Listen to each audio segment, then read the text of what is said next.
What is up, my friends? It is, I don't know what day it is. But yes, I'm back doing some streaming, some live streaming again. It's been a very busy time with making my breakdown pieces and my philosophy pieces and stuff, and traveling and doing commentary, which is all great stuff. But I miss being able to go live. This is where a lot of great ideas for me personally get to develop. I hope you like the ideas that we end up sharing here too. Um, but for me personally, it's very, very helpful. People's feedback is helpful. People engaging and leaving comments, all of this super helpful because we're all, whatever it is you do, we're trying to constantly improve at it. We're trying to constantly develop it. If you love your job and your job is your art form, then that is ongoing. If you don't love your job, when you come home from your job and you do that thing you love, you do martial arts, you paint, whatever it is you do, you want to be getting better at it all the time. This is life. Um, so we're calling this, I'm going to take a quick peek and see who's in the comments. You can hear me, correct? Everybody can hear me? Please say yes. And if it's no, then I guess we're in a lot of shit. So Life and Fighting is a little series that I literally just thought, this will be a lot of fun. This is where my mind is at. This is what excites me. So I hope it excites other people. I didn't think too much about the title, Life and Fighting, but we're looking for insight about life through the lens of fighting, or through the lens of martial arts would probably be a better way to look at it. Fighting, being into a physical confrontation with somebody, or fighting in, verbally or emotionally, or the fight of life. Fighting is cool. Fighting is something we're going to learn from. Martial arts, separate from fighting. To be a martial artist is to move your body and express yourself as an individual physically in some form of combative way. We're looking at insight about life through all of these things, right? When I used to watch a fight, I remember Joe Rogan invited me onto his podcast in like 2016 or so. I did 3 or 4 times after that, and he's been very good to me. And I remember being actually maybe the second or third time I was on his podcast, he was talking about something. And I said, well, it's kind of like in fighting when you do X, Y, and Z. And he said, no, I'm not going to let you bring it back to fighting. I remember that distinctly being like, oh, that's what I do. We're talking about water, and all of a sudden I'm trying to bring it to use water as an analogy to talk about fighting. Over time, in the 5, 6, 7 years and many thousands of hours of doing my work, I've done the opposite. Now I watch a fight and I see somebody in a mount working, and they get reversed and they're in half guard and they start to panic. And I think about it. I'm like, well, that's life. Sometimes they're on top. Sometimes things go wrong. Sometimes it happens very quickly. Everything is going great, and there's some sort of disaster or fear or something happens. Family members get sick and you get injured and you lose a job and things surprise you. What I started to think about, when you go from mount to half guard, whether you go from being mounted and getting hit back to half guard, that's an improvement. You're like, oh, I've done better. Now I'm on the correct path. For you were in the mount and you got reversed and you're in half guard, you're like, oh my God, I'm worse. But the truth is, both of those things, although not untrue, are not necessarily important, because half guard is half guard is half guard. So wherever you are in life, doesn't matter if you're on your way up or you're on your way down, those momentums, you can believe that they matter, but you find yourself in a position. It doesn't matter how you got there, the position is the same. You know what to do in this position, right? It was things like that, metaphors like that, where I started to I didn't care if this guy had knockout power in both hands or was, up for a title shot. I did care about the lessons that I could learn and the ideas I could be inspired by watching Stephen Wonderboy fight. I don't care where he's ranked or what somebody said about him on Twitter, but I do care, about watching him sort of push through something and being inspired by these things. I started to think more and more and more about these things, and this started to be the lens through which I started to observe martial arts years ago, and that has accelerated. And so now I look at these things, I'm much more interested in it. I'm going to take a couple quick questions, super fast. Armin has a couple of questions from Twitter. This streams on YouTube, this streams on Twitter, this streams on Robin Black Martial Arts Facebook page. So Armin, I have a question of yours later. Actually, I'm going to show what we have, I make these notes for myself. I don't overthink them because these types of streams, I find the stream of consciousness of talking is the beauty of it for me as an experience. I hope people like it, but I'm fortunate that in my work, I get to do what I love all day, and I get paid very well, surprisingly well for it for a guy who just talks about martial arts, and I'm very grateful. But that means I don't need 60,000 viewers or 6,000. I can do this as a joy, and if it happens that people love it, I would be delighted. But yes, so I don't overthink these going in. So this is our topic today. I'm sure we will deviate. That is part of it. We go down rabbit holes and deviate from topics. Um, Beginner's mind. So what is beginner's mind, right? I will actually take something that I was reading about it. Beginner's mind is a concept when you do martial arts. You hear about it a lot, but it relates to almost anything. You also can call it the white belt mentality.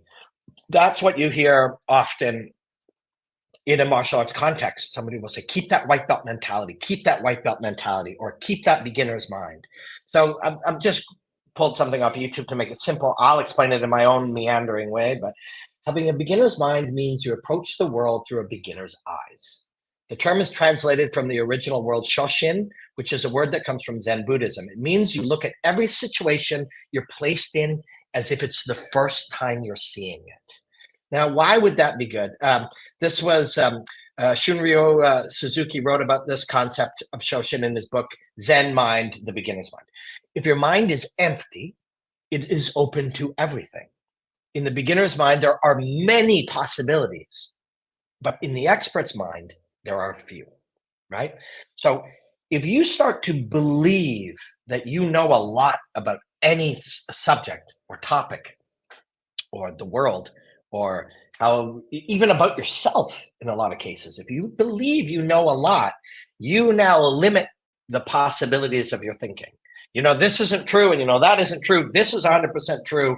Therefore, this is the line you're going down. And in fact, once you get too locked into sort of a very rigid mind, you actually start to ignore any other information that may actually move you. So beginner's mind is incredibly powerfully important. When you do anything, we'll use this as a martial arts podcast or a martial arts YouTube channel. So we'll use fighting. You'll throw a 1-2. Somebody who has been boxing for 10 years or 6 years may believe they know exactly what that is. Somebody who's been boxing for 30 years will often wake up again and be like, wait a second, I don't fully even understand what this is. Yeah, well, of course you do. Your hands are here. They move to the spot. Your hip moves in this particular way. You use your feet in this way. You connect your core on the way back. As you draw it back, there's all these cues you learn when you're fighting. You step on the cigarette butt, which is an old basic term. Turn your hip, keep them parallel. 1, 2. But as you take a beginner's mind, instead of saying, I know what a jab and a cross is, you start to say, well, wait a second. What if I didn't believe that I knew everything about this, and I were able to study for 20 more years or 100 more years? What would I think of what I know today? And the answer is, you'd be like, well, what I know today is rudimentary. Then what you know today is rudimentary. This is the concept of beginner's mind. There's a lot of incredible, or the white belt mentality. When you start, and jiu-jitsu is the modern thing that a lot of people are exposed to, a more modern, many decades old, even in this modern incarnation. When I was training for my first pro MMA fight in 2009, I was around some of the real OGs who were training jiu-jitsu in Canada in 1999 and 1997 and these things. And some of them would drive 6, 8, 10 hours because they heard, and they would say a blue belt, which they'd got after a year of training with someone somewhere, and they would hear there's a purple belt a 6-hour drive away, and they would drive there to be exposed to things. So this white belt mentality means I don't know anything. The idea of the empty cup. I know nothing. So everything is fascinating, and I'm curious about everything. Why are these things valuable, right? Like everything you can learn more about and have a deeper connection to and be more joyful about it if you have this beginner's mind or this white belt mentality about it. When you walk home from work or a place you go almost every day, it becomes automated, right? And of course it should be. Your brain has a lot of things. There's thousands of involuntary things it's doing right now. Your brain is busy. You also, may use that time walking to think about, something you're going to do later or a project you're working on or whatever. But if you on that walk home, if you take that walk home today and you start to look at it all for the first time, you'll be blown away by what you see. You'll be blown away. You will look at the leaves moving and you look at the way that they move in relation to each other or in conflict to each other, how the wind changes. You look at the patterns in the trees. You look at, you never noticed that was in front of, like, it will blow your mind if you purposefully walk home that same way that you've walked hundreds and hundreds of times, only now you do it with a beginner's mind or a white belt mentality. Try that. The second you do that, and it's surprising to you, one of the simple ways to do this is when you begin the walk, is start thinking about your footsteps. You allow them to touch the ground and you feel the ground and you feel the rhythm start to develop. And you start thinking about your breath. And then in doing that, you stop thinking about whatever the guy said at work or whatever distraction is happening in your world.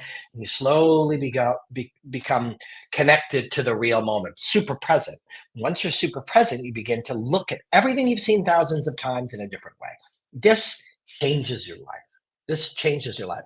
If you've been married for 20 years and you begin to look at your wife or husband like it's the first time you've seen their face, it changes everything. You can apply this to everything. In martial arts, we apply it to, by stopping believing you already know, you open yourself up to really learning. And this applies to the whole world, right? This is everything. This is, there are wars going on in the world. There are things happening in politics. There are things happening in tech and science, the environment, all of these things. And the same people, if you were an expert at infectious diseases last week, and I'm being facetious, but and then this week you're an expert at Russian foreign policy, but really you're not.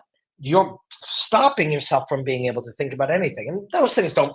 You don't have to consume news and politics and global affairs. You don't have to. It may distract you from being a better person, which is a much greater contribution to society. Being a fully authentic, fully actualized human being, you will contribute to society a lot more than if you consume a lot of news and are mad on Facebook or expressing yourself on Facebook.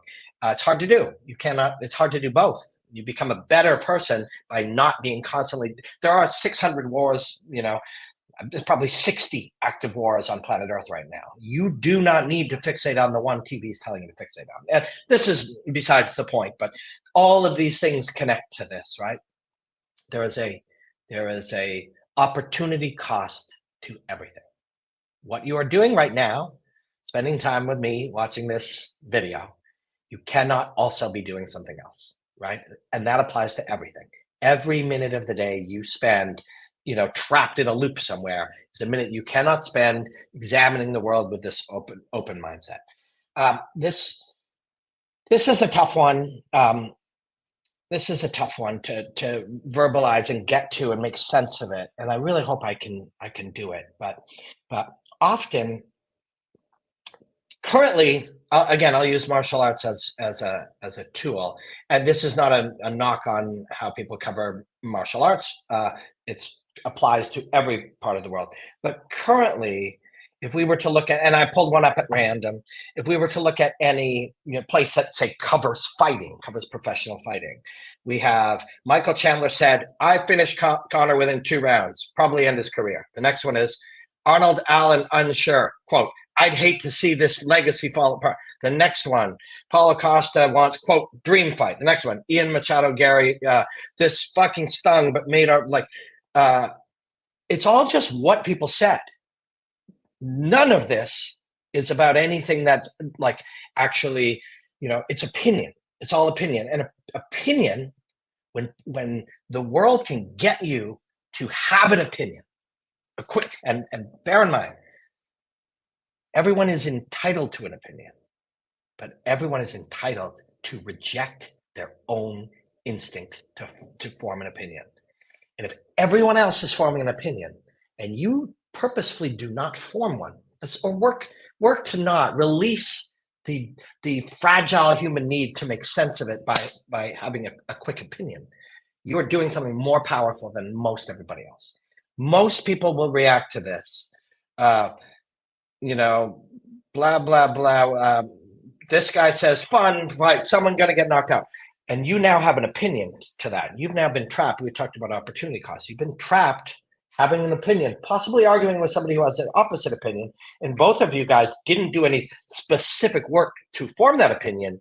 You just didn't do work to reject it. And so now you have one, right? I think Alex Pereira, blah, blah, blah. No, but I think that this is happening all day long. The media, content, the internet, streaming, whatever. Me right now, I'm trying not to do it. I don't know if I'm doing it. If so, I apologize. But they're all trying to get you to have an opinion. And again, your opinion you are entitled to, but you are also entitled to just pause and go, that opinion just sort of formed in me as a result of my life experience and whatever I've been reading or seeing lately, most of which I didn't curate intentionally, most of which a show I watched told me things and I had natural reactions and now I have an opinion. If you spend 1 minute of the day on the internet arguing with somebody about whether Michael Chandler will beat Conor or Conor will beat Michael, that fight will be fun. There's a lot we can learn from that fight. You'll the joy of watching it, and you may take joy in arguing with that person, but that's not the kind of joy that's going to make your life better. And the world is trying to elicit that from you all day long. The world is trying to get you mad or arguing or debating or engaged in some type of, they call it engagement. So whenever somebody puts something on the internet, we're still talking about beginner's mind, right? Yes, we're still talking about beginner's mind. When you form an opinion quickly, that is not beginner's mind, right? When you suddenly are like, yeah, but Conor McGregor is a piece of shit, or Conor McGregor is the greatest, or Biden's this, and Trump is that. Whenever you do that, you're no longer somebody who is in possession of a beginner's mind because you think you know. You're sure you know. You don't know why you're sure you know, but you know you know. Now, if I asked you deeper, you'd be like, well, I consumed this information and I found that to be true, and this is not true. And those people are being, brainwashed, but I know the truth. That's no longer beginner's mind. Now you have believed that you have something, your cup is not empty, and you do not have many possibilities. Your possibilities have now been trapped down a hallway that you didn't even really plan. We don't curate what we read. And if we do read 6, 8, 30, 50 articles or podcasts or whatever that convinced us of something, there's 640,000 other ones we didn't read. So we have less than 1% of the information, but we are 90% certain. And that now it's a trap. Life is not as good as it could be because you're constantly reacting to things, forming opinions are forming within you because of information that you have incidentally, in some cases, purposefully, in others, has been pushed into you for some. This is one of the most interesting ones I find in fighting, in professional fighting. And I love to talk about martial arts and all the things around it. Professional fighting, for me, is a very slim part of my love of martial arts, but it's one that you can see every Saturday night. But if 99% of your consumption of martial arts is, let's say, UFC news, or let's say Jake Paul related news, whatever it is, those are promoters. Their job is to convince you of things. That is what a promoter does. So a promoter will give you a television show and all of the surrounding information, and over a period of months and years, they will tell you this is the number one this is the best that, the world's leader in whatever, a global whatever, the greatest of all. You'll be programmed with information to the point where I'll tell you Johnny Eblin will beat 9 of the top 10 in the UFC, And so will 100 professional fighters who have been exposed to all of these people, and so will 16 coaches who have seen all of that, all people with high levels of expertise. But a promoter told you that this is the number one thing, and you may not know who Johnny Eblin is, but if you do, Bellator, that's just second rate, whatever, and you don't even understand how, how fighters get signed to things, how fighters make contracts. A kid can come in, sign an $8,000 contract to get picked if on Thursday night on a contender or whatever,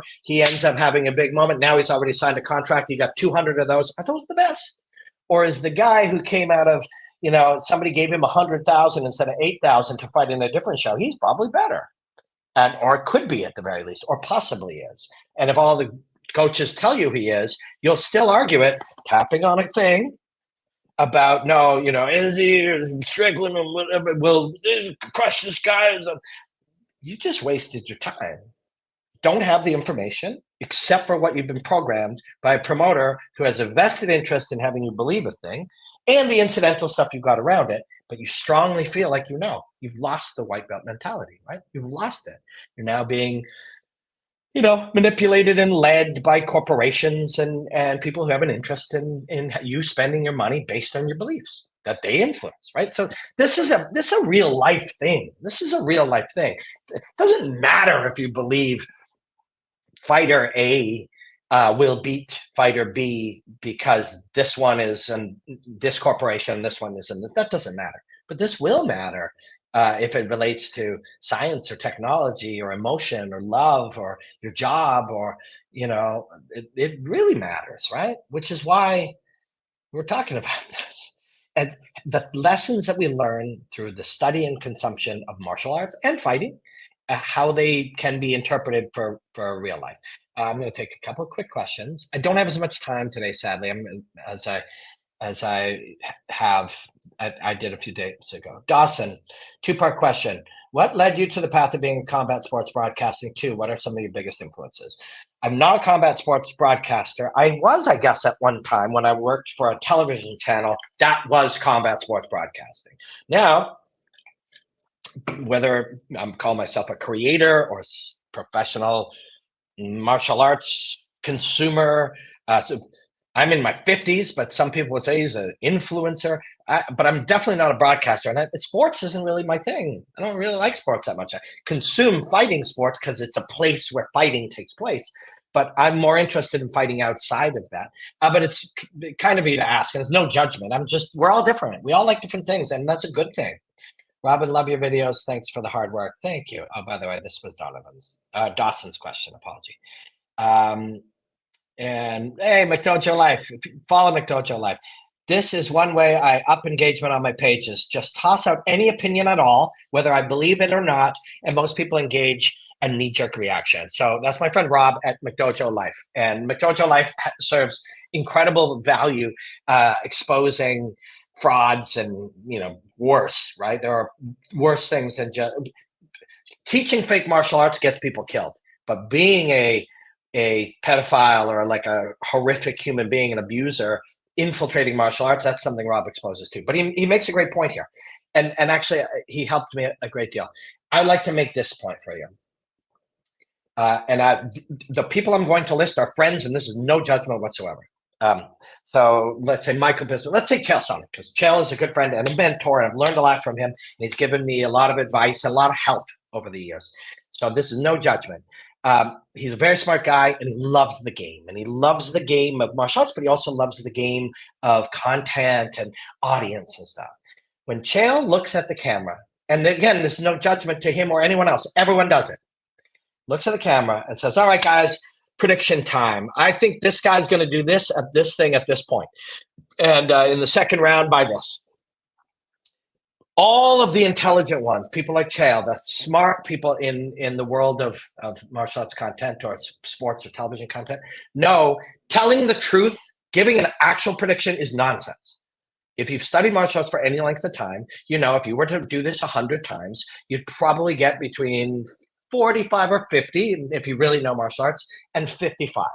If you look at correct, and 40, so which means you're wrong almost half the time. So it's nonsense, right? Why? How are you right half the time? Because most of the heuristics that we're using are illogical and just shit we learned that prevent us from having beginner's mind. Terms, blah, blah, blah, distance management, yada, yada, yada, on the back foot. Like all of that is isms. None of that is real. It also presents about 2% of the information, whereas whether it's Chael, Robin, my friend Aaron, whoever, anyone who's doing one of these, they're missing about 90% or 99% of the information. More important than takedown defenses, does this guy have diarrhea, right? From the weight cut. Way more important as to who's going to win or lose. That's real life. It's a human being. He's got diarrhea. He's dehydrated. He's going to lose, right? He shouldn't be fighting if it's really bad. We'll try to get him hydrated, but that's more important. And we don't have any of the information. Did somebody just find out that their mother has cancer today? Right? That guy's gonna perform differently. All our predictions are good. There's thousands of things like this, right? We all know this. Everyone knows it. So somebody who's very good at the game and fun, loves the entertainment aspect of it. I'm using Chael as an example because I love and respect him. He'll say something crazy. He'll say something extreme. He'll say something provocative. I used to do this all the time. I went through a phase where I really believed that I understood. Now, again, I got away from beginner's mind. The more you view things through an honest white belt mentality, the more you know your prediction is nonsense. If you were to study for 40 more years, you would laugh at what you thought you knew today, right? This is factual. But if I say something extreme and I get lots of reaction, this is actually my job.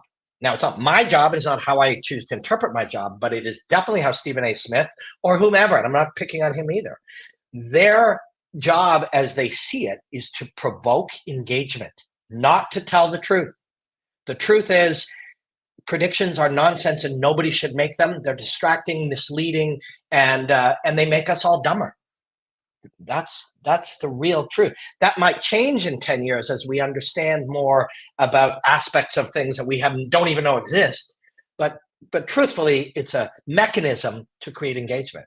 So the more extreme, Stephen A. Smith or Chael or John Anik, I'm only listing. Well, no, I don't. I was about to say only listing people I respect.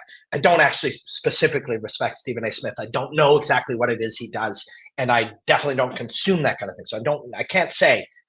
If I were to meet him, I'd be like, oh, he's a highly intelligent guy who's doing something. I don't know his. But Anik, Rogan, Michael Bisping, Chael Sonnen, these are people I love and respect. They all know that the game isn't give you an actual prediction. Chael's probably wrong 7 out of 10 times, and he knows that. He could be correct 7 out of 10 times, but he knows if he tells you the wrong thing, makes the wrong prediction, and 100 of you engage, this is good for his partners, this is good for business, it's a lot of fun, it's lighthearted, right? This is the truth, and that's what McDojo Life is getting at here.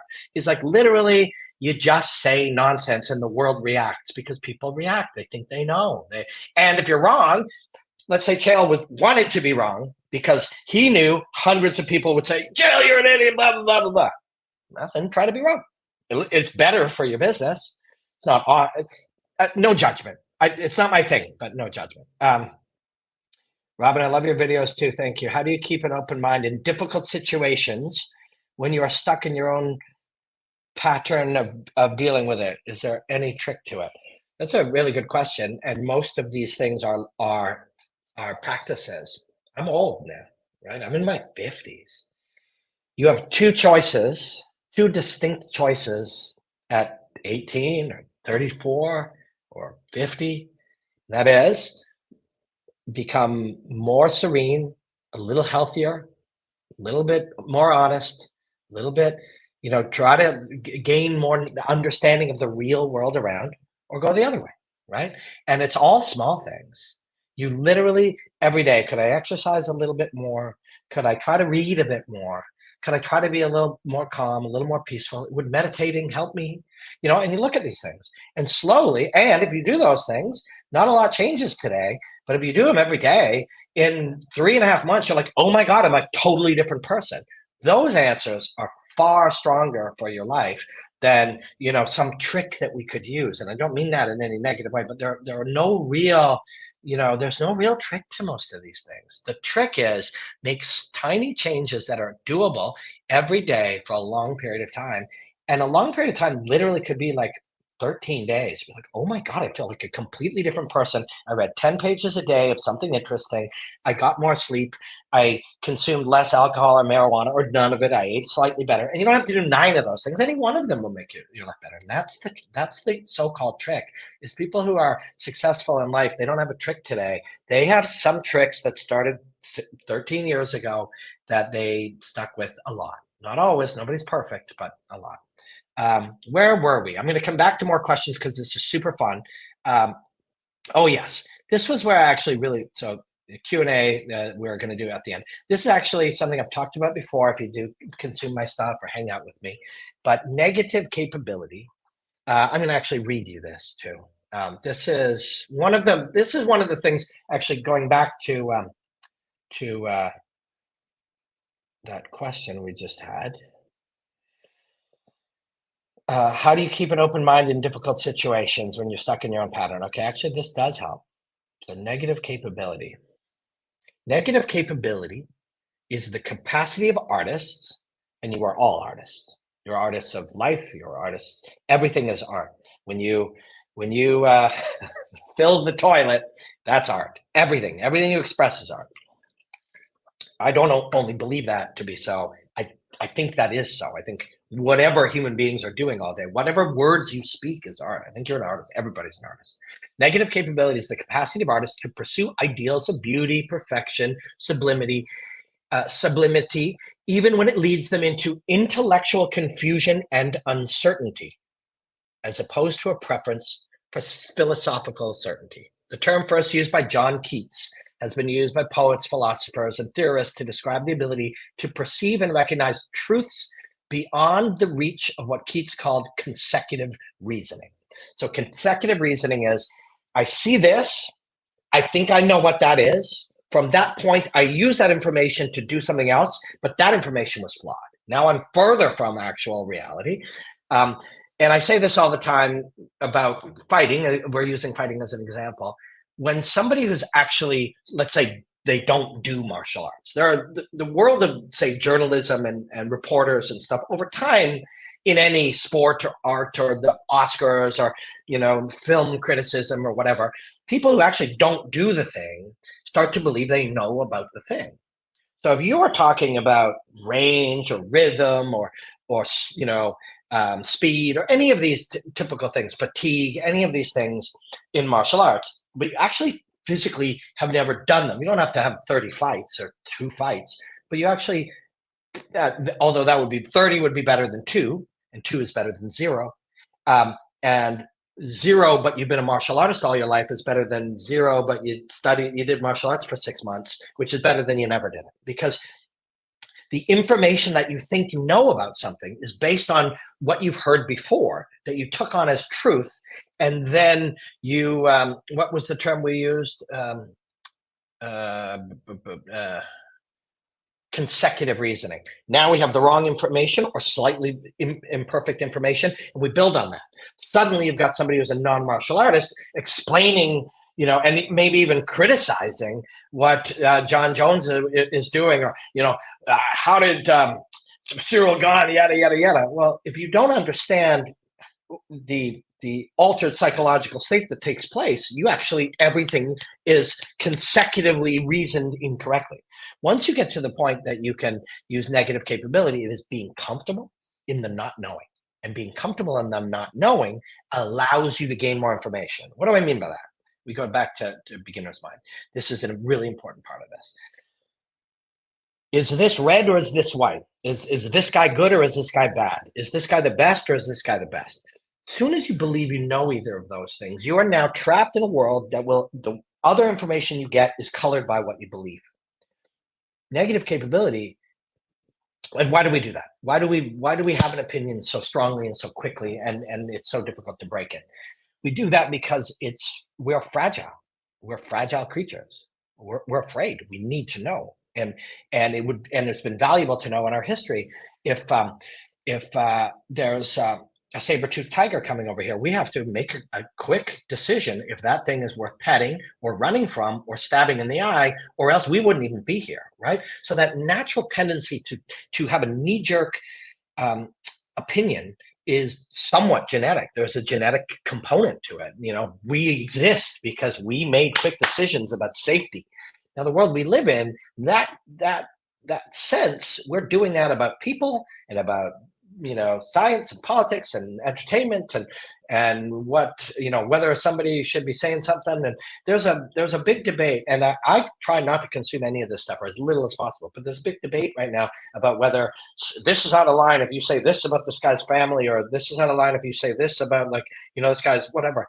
And people are like, is it out of line? And we're having debates over what. It doesn't matter. What's happening is happening. Any amount you spend having an opinion on it is actually trapping you into a place. Go out into the forest right now, anybody, and get me a bucket of sportsmanship. Go to the forest and get me a bucket of sportsmanship. You cannot. Why? Because sportsmanship doesn't exist. It's simply an agreement. And if the agreement is not being made currently, or I want to make the agreement, I don't think you should talk about my family, and you choose not to, there's no agreement. So my job if I'm fighting you, is to not have that affect me. I would like it if you behaved a particular way, but you don't. So I have to accept that you're behaving that way and not have it negatively affect my world. If we're watching it, I can't believe that guy said that about Ian Gary's wife. Ian Gary's wife's a very dear friend of mine. And we chatted about it, and not as it got really bad, but coincidentally, Dana White was making fun of the way that I dressed. And I had a long conversation with Layla about how meaningless it is, how the audience reacts. What matters is how you interpret the world around. We had a long conversation about that. And then shortly after that, I heard that they were going through this thing. And from what I gather, I haven't talked to her a lot. I really like Ian also, by the way. By the way, Ian Gary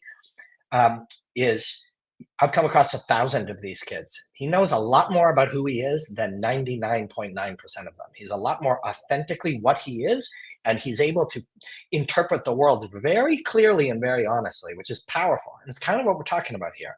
Having an opinion about what the other guy said might have some value in the public sphere. When you say it on, now everyone's reacting, and you're creating engagement, followers, and partnerships, and it's money and it's business. But in real life, not having an opinion, not having a strong opinion about what that guy should or shouldn't do is really important, because you're going to go out into the world, and if we're busy arguing about whether or not somebody is out of line the way they speak during a fighting contest that we're not involved with, we're going to feel that way about the way our boss treats us, about the way people interact in the world. They should be this way. They're not that way. They're this way. Our job, we cannot control how they behave. We can simply control how we respond to it. The world is going to be full of people behaving in ways that are bad for you, or you perceived as bad. They will not be bad. They will, the worst thing that they can do is affect your reaction.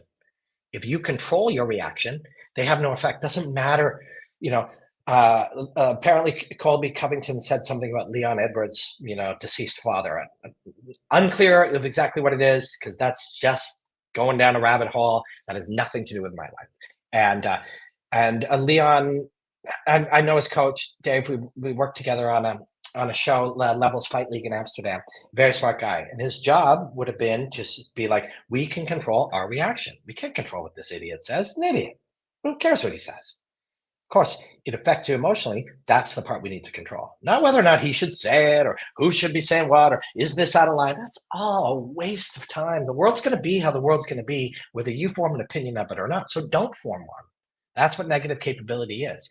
The ability to not have an opinion about whether what this guy said is out of line, about what is or isn't acceptable. And I'm not saying you shouldn't, or you're not entitled to it. You are entitled to it. But a layer deeper is, you are entitled to the freedom to not do it. You are entitled to an opinion. Everyone is. But if you can go one layer deeper and reject the fragile human need to form one, you will have more power than most of the world around you. I promise you. One of the most powerful things you can do is develop I talked about my friends and other people in the space, and how opinion is their business. And the opinion of the audience is their business. It wasn't easy, but that's not my business now. And it's so freeing. It's so unbelievably freeing. I'm happier than I've ever been. I do not need I make videos, I got 500,000 people consume my stuff on Instagram and 50,000 here and 50,000 there. And that gets to be how I make a very good living. And I travel around and do commentary. And 3 or 4 years ago, 5 years ago, 6 years ago, um, you know, I'd be like, this guy's gonna win. This guy's the best at this. This guy sucks. I can't believe this guy said it's an awful thing to have to do. It's a terrible thing to have to do. Now when some crazy thing happens, somebody gets arrested, you know what I make? Nothing. I just make my martial arts videos. And I get to have a really good life without having to be involved in any of that negative. And negative is a word in here, but it's not related to this. But without any of that dark shit, I don't have to have any opinion. And so I don't. And it really has given me incredible breakthroughs. And I swear to you, if you cultivate negative capability, if you slowly you go back and back to a beginner's mind, to looking at things as if it was the first time you've ever seen it, keep that white belt mentality where everything is new and everything is curious and the whole world is left to be discovered. If you can do that, it'll help you develop a negative capability, which will allow you to reject that fragile need for certainty, which is how and what part of how and why we form opinions so readily and quickly, even though 99.9% of all the information in the world out there may be available. We could never consume it all. If we did consume it all, our opinion would either change constantly or we would just not have one and just consume information. To learn more constantly, change. I swear to you, if you can do this, your life will change forever. And I don't say that lightly. It's just true. Hey, Robin, it's been years. I'm guessing the 12-pound champ is no longer around. I can't even remember what that was. Like, oh, yeah, my 12-pound champ. That was my that's my dog, Pluto. Pluto died in 2020. Uh, what's this? Yeah, 2021 December, and my daughter was born in January of 2022. The little guy was just like, "Listen, you're not gonna need me around hassling you," so he passed away. So 2 years now, I can talk about it. Do you do you not accept super cheap because you're just too good of a guy? Super cheap. I'm not sure what you're getting at. I'd love you to send me on something on Twitter and explain, and then I'll get to it. I love your Friday Q&A daily martial arts hang number 10 video that was uploaded during the pandemic. I'll go back and watch it. I will. Number 10. Yeah, I was doing dailies back then. I'm going to wrap it up here. I hope it was useful. I know I meander, and I know that's part of my style. And 6 or 7 years ago, I had very little income. It was very hard to. I had a job in a fight, a 24-hour fight channel, and they shut it down. And I started to explore. This. I understood that if I'll find other jobs, and I do have other jobs. I have great partnerships and commentary gigs. I get to travel and I make content for other people, and it's really amazing. But I realized, and some come and some go because this is now the nature of today. Is if you have a single job, no matter how much you love it and how much you commit to that company, your boss could go crazy, or the company could go out of business, or they could have cuts. It could happen. I understood that, and I was like, I have to build my own world where I can express these ideas, and hopefully people will care. And when I started doing that, I did a lot of streams and I would meander all over the place and think out loud and stuff like I'm doing today.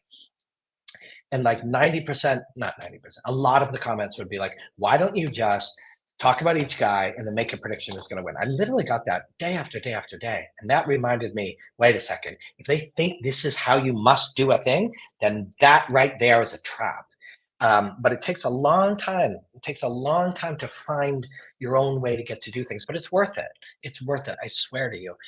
And you don't, it took me 4 or 5 years. Really, the last 3 or 4 years has been harvest season where I've been able to do great work and get, taken care of for it and have a lot going on. And it's just been so grateful.